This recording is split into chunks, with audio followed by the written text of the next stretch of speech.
you please welcome our wonderful last presenter. She presents almost at every conference. We had her on the National Book Tour last year. She spoke at a number of different venues. Out in Long Beach, she knocked them dead. And I challenged her again, like I did with Nina for Friday night on leadership. I said, I would really like you to talk, Cassandra, about optimism. Because don't we live in a time of negativism? Everything is negative, everything. And I said, no one can do it like you can. From Chicago, Cassandra.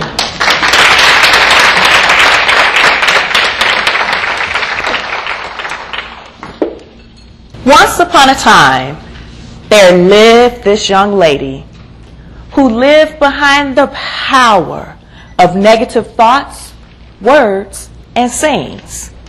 She had no problem with speaking her mind, even if that meant that she was speaking negatively most of the time. At first, she kept her negative thoughts to herself. She did not say them out loud. Then she discovered that saying them out loud made her feel kind of proud. So she went forth and shared her negative thoughts out loud with others. She shared them with her family, her friends, her co-workers, and even her mother. She found that her life became filled with many things like debt, bad health, poor relationships, and other weird happenings. It took her a while for her to learn that the thoughts you think produce the things you earn. It took life to show her that negative thoughts give off a bad energy, attracting to you the things you do not want and the person you do not want to be. She worked really hard to change her ways so she could speak and think differently. And I'm pleased to say that she finally got it. Because that young lady, you all, was me. That was me. As the wonderful Linda Ellis Eastman has announced, I'm Cassandra, Diva of Dialog lead, and I'm from Chicago, Illinois. I'm an author, a speaker, a trainer, and a coach, and I use divine inspiration, vocally applied, to educate and empower my audiences to strengthen and elevate their thought power. Thought power is what removing negativity is all about.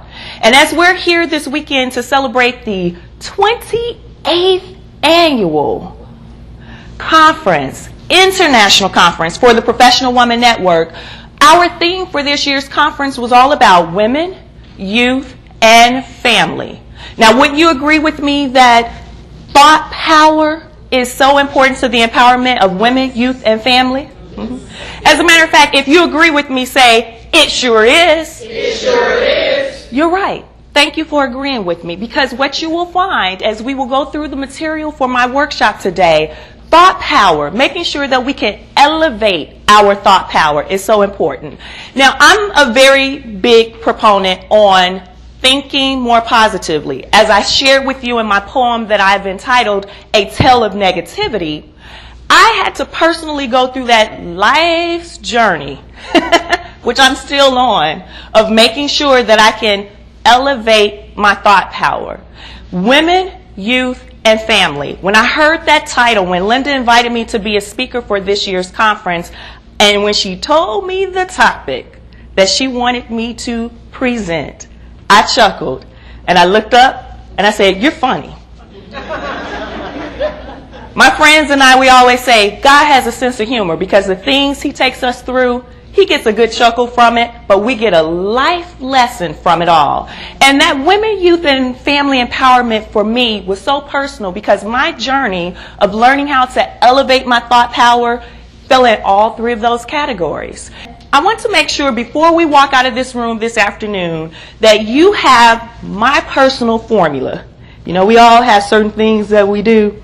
And if you're a recovering negativity addict like I am, you need to have certain things that you do. So I want to provide to you what I consider to be my personal formula for maintaining as well as building your positive thinking.